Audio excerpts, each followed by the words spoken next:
उत्तराखंड के चर्चित अंकिता भंडारी हत्याकांड पर 2 साल 8 महीने बाद फैसला आया था और 3 दोषियों को कठोर उम्र कैद की सजा सुनाई गई थी। इनमें बीजेपी के पूर्व मंत्री का बेटा पुलकित आर्य भी शामिल था।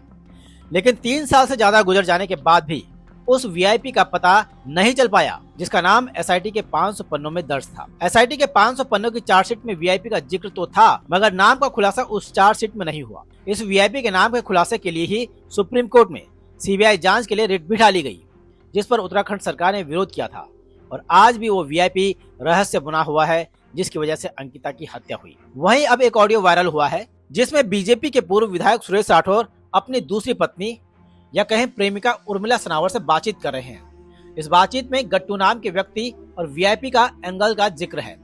गालियों से भरे इस वीडियो में सुरेश राठौर बीजेपी नेता आरती गौड़ और गट्टू का नाम ले रहे हैं, जिसकी वजह से अंकिता की जान गई और ये ऑडियो खुद उर्मिला सनावर ने जारी किया है। उसके बाद दूसरे लाइव में उर्मिला राठौर ने बताया कि गट्टू दुष्यंत कुमार गौतम का ही नाम है। मेरे पति की आवाज की वो ऑडियो वायरल हो रही है जिसमें उन्होंने दुष्यंत का नाम लिया।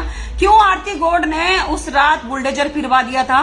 उसी कमरे पे सबसे पहले बुलडोजर क्यों चला जिस कमरे में वो हत्याकांड हुआ, जिस कमरे में सब कुछ पूरा प्रकरण हुआ, सब चीजें हुई? क्या उस रात ये ग्रुप सेक्स करने जा रहे थे सबके सब? आप हमें बताइए। और उस रिकॉर्डिंग में खाली एक उन्हीं का नाम नहीं है, उनको तो गट्टू गट्टू करके पुकारा जा रहा था, और भी लोगों के नाम है उसमें। और आप लोग सब कह रहे कि सोशल मीडिया पे वायरल कर दो।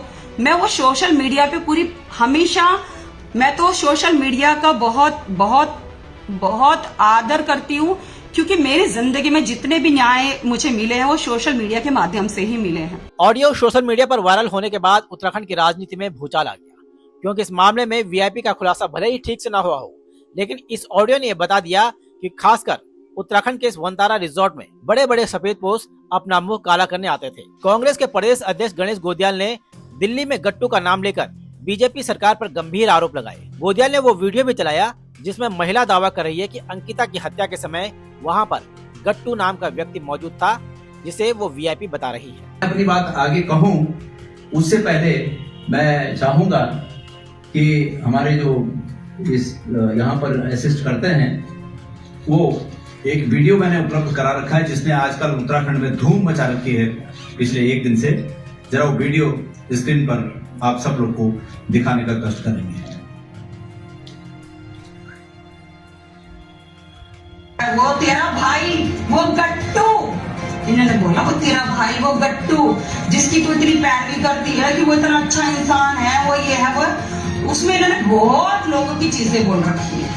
बोलते चले गए कि वो गट्टू उस रात जब अंकिता भंडारी हत्याकांड हुआ था वो गट्टू वहां क्या था, ये सब चीजें इन्होंने बोली उनके बारे में। दुष्यंत कुमार गौतम के बारे में मुझे बोलने में कोई आपत्ति नहीं, क्योंकि वो ऑडियो वायरल हो रही है इनकी आवाज की, मेरे पति की आवाज की वो ऑडियो वायरल हो रही है जिसमें उन्होंने दुष्यंत का नाम लिया।